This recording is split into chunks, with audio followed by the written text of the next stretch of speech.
आज का वीडियो आप लोगों के कमेंट सेक्शन के आधार पर ही बनाया है मैंने। जो कुछ भी क्वेश्चंस कमेंट सेक्शन में पढ़ने को मिलते हैं, उन सारे क्वेश्चंस को इसमें मैंने पुट करने के लिए कोशिश किया है, आंसर देने की भी कोशिश करूँगी। सबसे पहला एक कॉमन क्वेश्चन ये है कि हमारे गुलाब में या किसी भी फ्लावरिंग प्लांट में अब बिल्कुल भी फ्लावरिंग नहीं हो रही है, पहले बहुत अच्छी फ्लावरिंग हो रही थी, या फिर ये एक सबसे कॉमन क्वेश्चन है कि कलियां तो बनती हैं लेकिन पीली होकर गिर जाती हैं, फूलों का साइज़ बहुत ही छोटा आ रहा है या पत्तियां सिकुड़ी हुई सी रह रही हैं।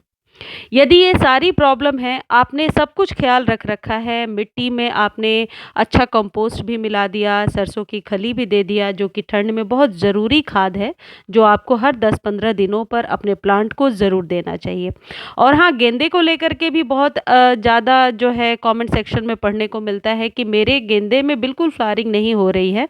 2-3 दिन पहले ही मैंने गेंदे का प्लांट लिया है, या किसी ने ये लिखा कि 10 डेज़ पहले गेंदे का प्लांट लिया है और अब फ्लावरिंग नहीं हो रही है। पहली बात, गेंदा बहुत दिनों तक खिला रहता है। बाद में कुछ इस तरीके से उसमें गेंदे में काले-काले कीड़े से होने लगते हैं। जब ऐसा होने लगे, गेंदे को कट करके हटा दीजिए और आप क्या कीजिए कि उस गेंदे को कुछ इस तरीके से, जैसे मैं कर रही हूँ, खोल करके गमले पर ही ऊपर फैला दीजिए। अभी आपको कुछ नहीं करना है, अभी 3-4 दिनों तक इसे ऐसे ही छोड़ देना है। ये एक टेक्निक है जिसके द्वारा ही मैंने इतने अच्छे, इस बार इस सीज़न में इतनी अच्छी फ्लावरिंग हो रही है मेरे गेंदे में।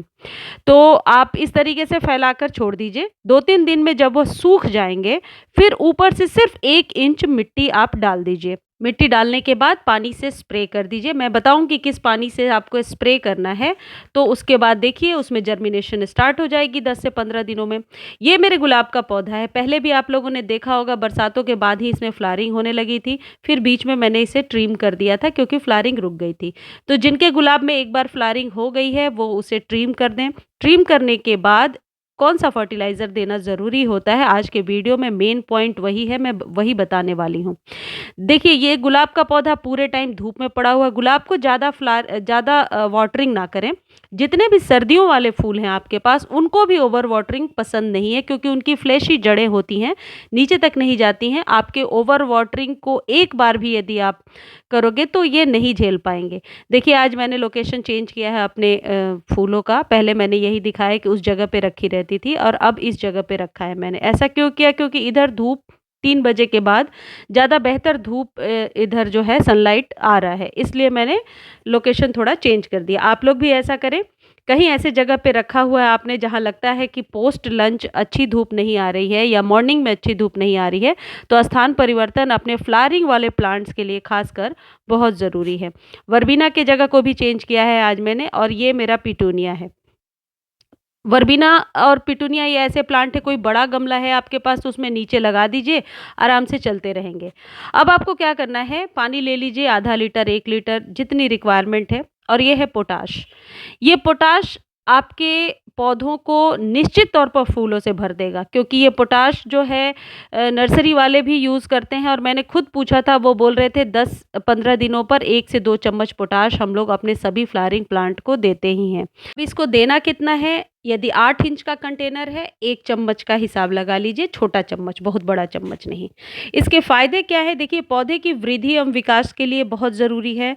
पोटाश फसलों को मौसम की जो मार होती है, जो अभी प्रतिकूल मौसम है, जैसे सूखा, ओला, पाला, कीड़े इत्यादि से बचाता है। ये आपके लिए बहुत ही फ़ायदेमंद होता है। पोटाश जड़ों की समुचित वृद्धि करके फसलों को उखड़ने से बचाता है। कई बार आप देखना, हमारे पौधे, हमें पता भी नहीं होता, उखड़ जाते हैं, बहुत जल्दी उखड़ने लगते हैं, ऊपर की तरफ जड़ें आ जाती हैं। ये पोटाश उन सारी चीज़ों से आपको बचाता है। पोटाश कोई कॉस्टली फर्टिलाइज़र भी नहीं है, नर्सरी पर आपको आसानी से मिल जाएगा। देखिए, गमले का साइज़ कितना है? करीब 10 इंच होगा। इसमें मैं 1 चम्मच ही डालूँगी, बल्कि 10 डेज़ के बाद फिर मैं फ्रीक्वेंसी को रिपीट कर लूँगी। इतना बड़ा है ये। तो आप भी ऐसे ही अंदाज से डालिए, कम हो जाए ठीक है, ज़्यादा नहीं होना चाहिए, ओवरडोज़ नहीं होना चाहिए। अपने सभी फ्लावरिंग प्लांट को आप दे दीजिए। इसे आप ऑनलाइन भी ले सकते हैं, नर्सरी से ले सकते हैं। ये कोई कॉस्टली नहीं है, अभी प्राइस तो मुझे याद नहीं है क्योंकि बहुत टाइम हो गया लिए हुए।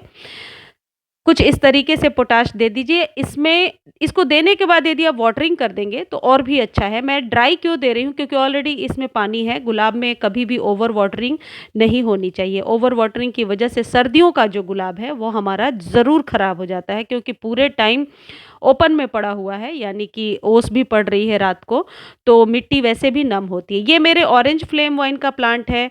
देखो इसमें कलियां अब बनने के कगार पर है। जब आपको लगता है आपके किसी प्लांट में अब कली बनने लगी है, और जिन लोगों की ये शिकायत है कि कली बनने के बाद वो कली झड़ जाती है या पौधे का आकार बहुत छोटा आ रहा है, वो ज़रूर 1 चम्मच पोटाश 10 से 15 दिनों पर अपने सभी फ्लावरिंग प्लांट को दे दिया करें। इसका रिजल्ट अच्छा ही होगा, इसका रिजल्ट खराब नहीं होगा कभी भी, क्योंकि पोटाश कोई ऐसा नया फर्टिलाइज़र नहीं है। जो लोग पुराने गार्डनर हैं या जो भी गार्डनिंग करते हैं, उन्हें सभी को पता है कि पोटाश जो है पोटेशियम का एक बहुत अच्छा स्रोत है, जो हमें फ्लावरिंग लेने में हेल्प करता है।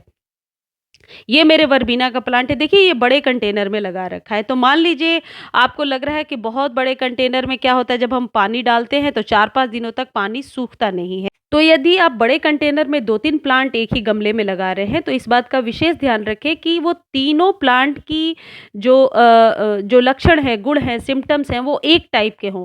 कोई कम पानी वाला और ज़्यादा पानी वाला प्लांट ऐसा ना हो कि एक गमले में हमने लगा दिया। जो मैंने ये तीनों प्लांट लगाए हैं, ये तीनों को एक टाइप की रिक्वायरमेंट चाहिए। तो बड़े गमले में कोशिश करें आपकी पोटाश को घोल कर दे दें, ताकि सबको बराबर मात्रा में मिल जाए। हो सकता है पाउडर फॉर्म में देने पर कहीं ज़्यादा चला जाए, कहीं कम चला जाए।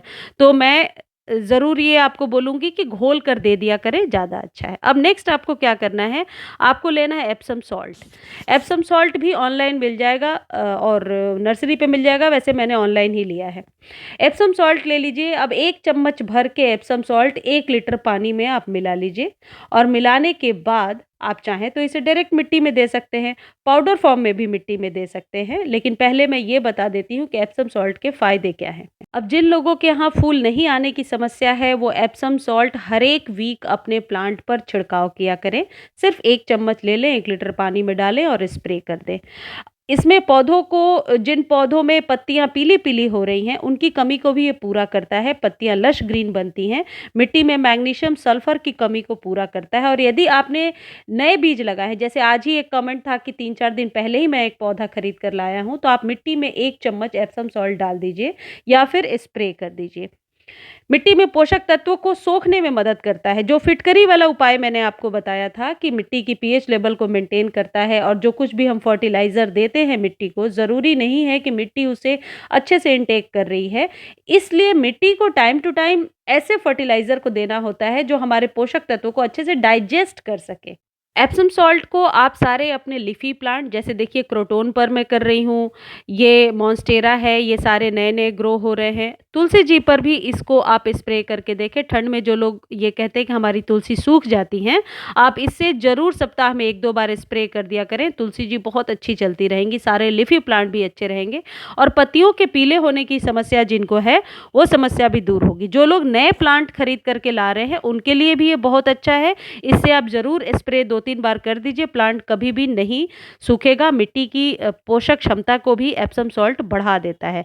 और जो लोग रीपॉट करते हैं और फिर उनका प्लांट रूट शॉक में चला जाता है, तो रीपॉट करने के बाद आप इससे 1 चम्मच या तो मिट्टी में दे दीजिए या स्प्रे कर दीजिए। 1 चम्मच से ज़्यादा आपको नहीं देना है। 5 से 15 इंच के बीच का यदि कंटेनर है, 1 छोटा चम्मच दीजिए। देखिए मेरे तुलसी का पौधा कितना अच्छा चल रहा है। इससे पौधा कभी रूट शॉक में नहीं